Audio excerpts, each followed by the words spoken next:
This is Eye of the Storm, a St. John's video series presented by Tri-State Cadillac. Okay, there's a lot to unpack here from St. John's. 75-66 loss to Arkansas in the second round.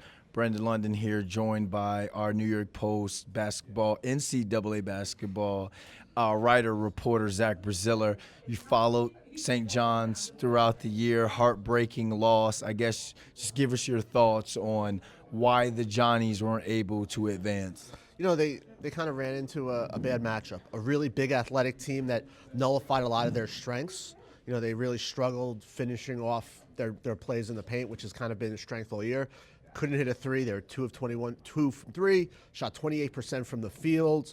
Rick Pitino felt the ball movement was a huge issue. The assist total was really low. R.J. Lewis, 3 of 17. Kadari Richmond was barely on the floor, played only 16 minutes because of foul trouble.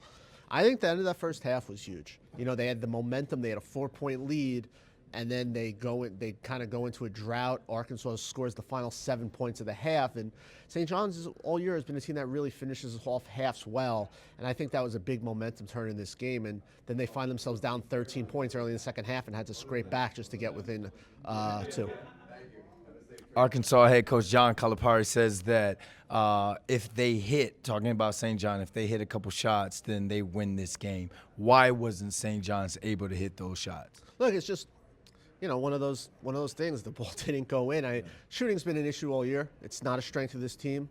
They didn't hit shots tonight. They've had nights like this when they've lost. They happened against Georgia when they lost to Georgia. It happened against Villanova. It happened against Creighton. Their losses. I mean, when they lose games, they're not making shots, and they didn't make shots tonight. You know, they didn't need to hit 14 threes like the other night, but they needed to hit a few. And you know, really, Zuby Ejiofor was the only guy who really had it. Davon Smith played well for the most part, but otherwise, they just couldn't hit shots. And Pitino thought it was more the lack of ball movement than necessarily just missing shots. A lot of them were bad shots, forced shots. And, you know, Arkansas, you got to give Arkansas a lot of credit. They played a really good game. They have really good size and length and athleticism that create a lot of problems for St. John's. It was a marquee matchup between two future Hall of Fame head coaches. The 24th time these two have gone head-to-head as NCAA coaches. Calipari is now 14-10.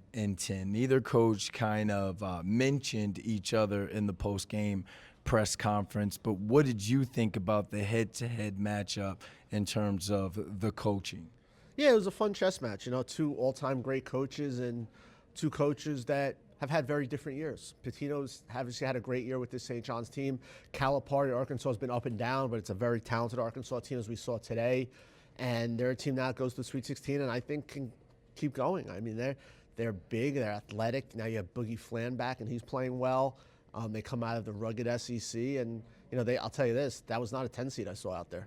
I've watched, you know, a lot of these tournament games. They're better than a lot of 7, 8, 9 seeds. So St. John's got a tough draw, and their season ended partly because of it. When we spoke earlier this week, when we were doing the preview, I asked you, is it Final Four or bust for St. John's? They've now been knocked out. How would this season be remembered for them, not only for you as media, but for the fan base as well? You know, I think it's going to be remembered as a great year. You know, obviously you would have liked to go further. There's no question. You know, only one team wins the national championship. And I think in a few weeks, St. John's fans will look back at the season fondly. Tonight, you're disappointed. You're a 2 seed. You're supposed to get to the Sweet 16. But look, 31 wins. They win the Big East regular season, the Big East tournament. They win their first tournament in 25 years for a program that has had so little success for the last 25 years. It was a great year. I don't think you can say it wasn't. It was a great year that that ended in disappointing fashion, but it was a great year in my opinion.